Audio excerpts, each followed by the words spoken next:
El imperio mongol conquistó más territorio que Roma, Alejandro y Napoleón juntos. Dominó Eurasia con estrategia militar perfecta, pero no cayó por espadas enemigas. Cayó por una traición que vino desde adentro, el papel respaldado por cobre devaluado. La primera hiperinflación documentada de la historia no fue un accidente, fue una política deliberada. Y el patrón se repitió en Hungría 1946, donde los precios se duplicaban cada 15 horas. Se repitió cuando el continental estadounidense se convirtió en sinónimo de basura. Y está ocurriendo ahora mismo. Este video decodifica el mecanismo exacto que destruye imperios desde adentro. No es guerra, es la traición monetaria. Y los archivos demuestran que el patrón nunca cambia. En el año 1260, Kublai Khan heredó el imperio más grande que el mundo había visto. Pero había un problema que ningún ejército podía resolver: cómo financiar la burocracia de un continente entero sin oro suficiente. La solución llegó de China. Los Song habían experimentado con papel moneda respaldado por reservas metálicas. Kublai lo adoptó y lo transformó en el Chao, billetes impresos en papel de morera con sellos imperiales. Al principio, el sistema funcionó. El Chao estaba respaldado por plata y cobre. Los comerciantes lo aceptaban porque confiaban en el poder del Khan. Marco Polo lo describió con asombro: un pedazo de papel que compraba lo mismo que monedas de oro. Pero la tentación era demasiado grande. Cuando las guerras de expansión drenaron el tesoro imperial, los administradores mongoles descubrieron la droga más adictiva del poder: la imprenta sin límites. En lugar de recaudar impuestos impopulares o reducir el gasto militar, simplemente imprimieron más Chao. Al principio fueron pequeñas emisiones. Luego, emergencias justificaron volúmenes mayores. Finalmente, la reserva de respaldo metálico se convirtió en ficción. Los mercados no son tontos.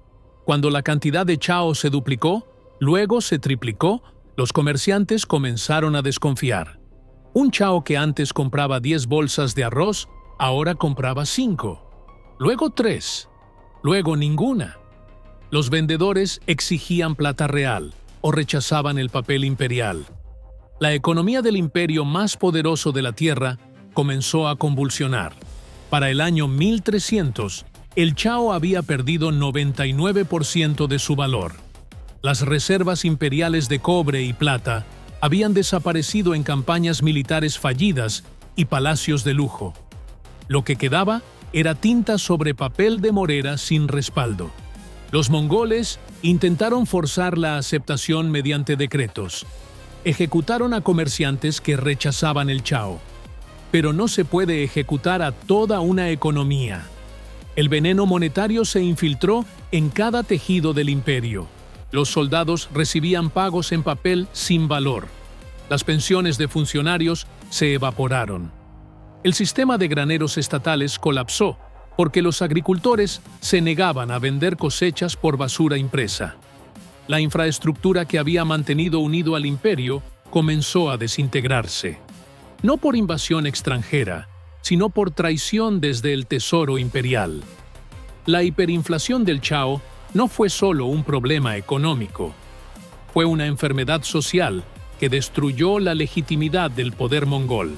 Durante generaciones, los conquistadores de las estepas habían gobernado mediante una promesa simple: orden a cambio de obediencia.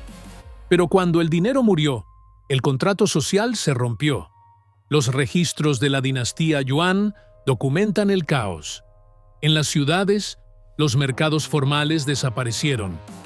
Los comerciantes regresaron al trueque primitivo: grano por herramientas, tela por carne. Pero el trueque solo funciona en comunidades pequeñas con confianza mutua. En un imperio de millones, el comercio se desplomó. Las cadenas de suministro colapsaron. Las ciudades que dependían de alimentos importados enfrentaron hambrunas. Los funcionarios imperiales, pagados en Chao sin valor, Comenzaron a exigir sobornos en plata o especies. La corrupción se convirtió en el único sistema que funcionaba. Los recaudadores de impuestos saqueaban aldeas porque sus salarios oficiales no compraban arroz. Los jueces vendían veredictos. Los generales desviaban suministros militares para venderlos en mercados negros. La clase que más sufrió fue la que había confiado en el sistema: los ahorradores. Familias que habían acumulado chao como reserva de vejez lo vieron evaporarse. Los pensionados imperiales mendigaban en las calles. Los veteranos de guerra que habían conquistado medio mundo murieron en la pobreza, sosteniendo billetes sin valor. Mientras tanto, una pequeña élite prosperó. Los que entendieron el patrón temprano convirtieron su chao en plata, jade y tierras antes del colapso total. Los que tenían deudas denominadas en chao las pagaron con papel sin valor, manteniendo sus activos reales. Los comerciantes extranjeros que operaban fuera del sistema imperial acumularon fortunas comprando propiedades a precios absurdos en moneda devaluada. Para el año 1350, el imperio mongol se había fragmentado, no por derrotas militares épicas, sino por desintegración interna. Las provincias dejaron de enviar impuestos a la capital.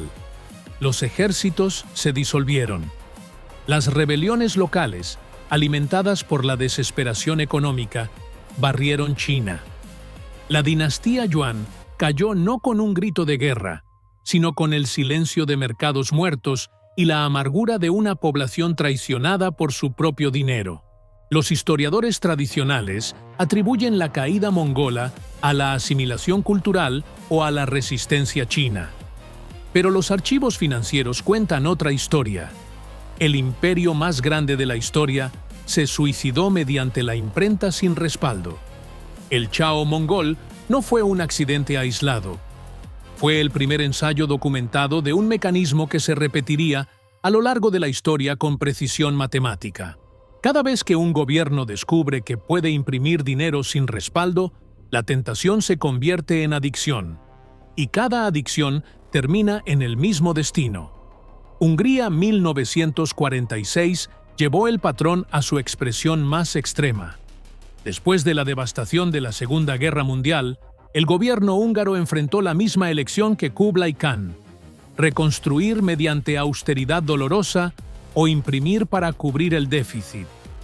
Eligieron la imprenta. El resultado fue la peor hiperinflación registrada en la historia humana. Los precios se duplicaban cada 15 horas.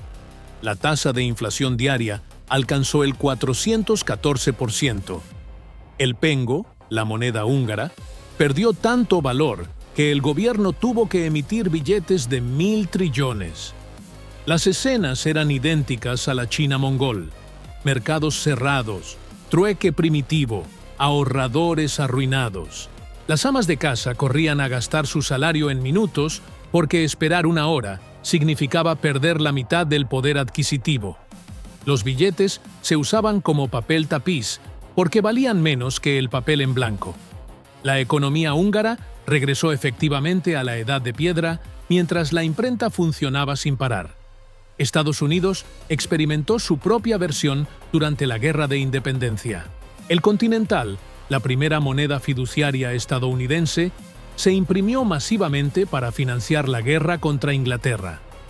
Para 1781, la frase «no vale un continental» se había convertido en sinónimo de basura. Los soldados revolucionarios recibían pagos en papel sin valor, mientras los proveedores exigían oro o plata británicos. Líbano, desde 2019 hasta hoy, demuestra que el patrón no pertenece a libros de historia. Es presente vivo. La libra libanesa perdió 98% de su valor en 4 años. Los bancos congelaron depósitos. Los ahorradores vieron décadas de trabajo evaporarse. El país regresó al trueque y a economías paralelas en dólares. Las farmacias rechazaban la moneda local. Los hospitales exigían pagos en divisas extranjeras. La clase media libanesa fue borrada.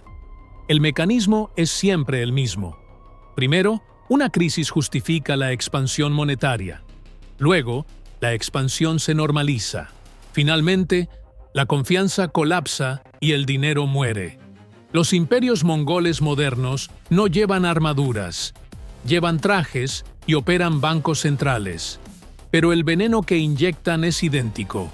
Y ahora, mientras las principales economías del mundo imprimen cantidades históricas de moneda fiduciaria, el patrón está activo. Las reservas de oro de ciudadanos aumentan. Las criptomonedas descentralizadas, regidas por matemáticas en lugar de ministros, emergen como refugio. La historia enseña que cuando el dinero estatal pierde credibilidad, la gente busca alternativas que ningún decreto puede devaluar. Activos que existen más allá de las decisiones de banqueros centrales.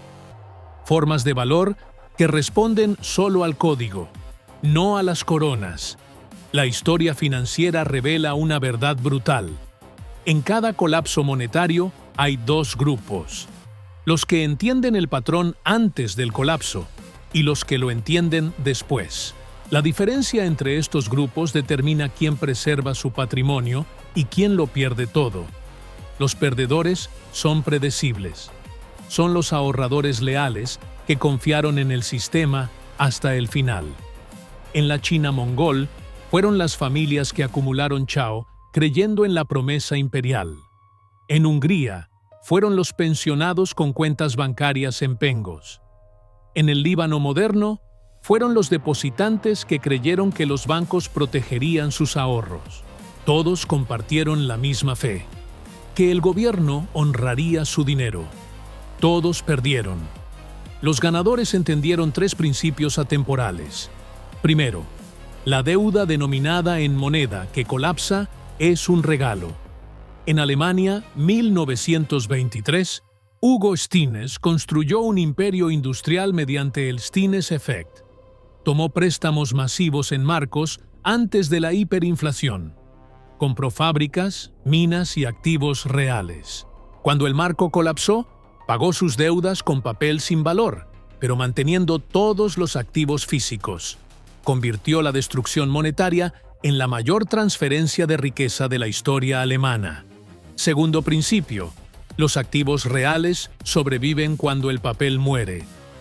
Durante el colapso del Continental, los agricultores estadounidenses con tierras prosperaron, mientras los comerciantes urbanos con billetes quebraron. En Hungría, quienes cambiaron pengos por oro, plata o propiedades antes del colapso total, preservaron su patrimonio. En Líbano, los que convirtieron libras a dólares o criptomonedas en 2019 salvaron décadas de ahorro. Tercer principio: la movilidad del valor es supervivencia. Los mongoles que guardaron jade y seda pudieron comerciar cuando el chao murió. Los europeos que huyeron con oro durante las guerras mundiales reconstruyeron vidas. Los libaneses con activos digitales descentralizados evitaron controles de capital y confiscaciones bancarias. La riqueza que puede moverse sin permiso de gobiernos colapsa menos, es riqueza que sobrevive. Pero hay una lección más profunda que trasciende tácticas individuales. Los colapsos monetarios no son desastres naturales. Son síntomas de un sistema enfermo donde pocos controlan el dinero de muchos. La historia demuestra que cada intento de centralizar completamente el control monetario termina en traición, porque la tentación de la imprenta es irresistible para el poder político. Por eso, a lo largo de los siglos, la humanidad ha buscado repetidamente formas de dinero que ningún emperador, banco central o político pueda devaluar a voluntad. Oro porque no se puede imprimir. Plata porque es tangible. Y en la era digital, tecnologías que regresan el control del dinero a las matemáticas en lugar de las decisiones humanas. Formas de valor donde la custodia pertenece al individuo, no al Estado. La lección de supervivencia no es solo qué poseer, es entender que la verdadera seguridad financiera comienza cuando recuperas la soberanía sobre tu propio valor, cuando tu riqueza responde solo a ti, no a decretos que pueden cambiar de la noche a la mañana. El Imperio Mongol conquistó el mundo conocido en 50 años. Su dinastía Yuan colapsó en menos de un siglo, no por guerras perdidas, sino por traición monetaria. El Chao devaluado fue el veneno que ningún ejército pudo curar. Hungría duplicaba precios cada 15 horas. El Continental estadounidense se convirtió en sinónimo de basura. La libra libanesa borró generaciones de ahorro en 4 años. 3 continentes, 7 siglos de diferencia. El mismo patrón exacto. La lección tallada en piedra es esta. Cuando un gobierno descubre que puede imprimir sin límite, la tentación se convierte en adicción. Y cuando la adicción avanza, la confianza colapsa. No hay excepciones históricas. No hay. Esta vez es diferente.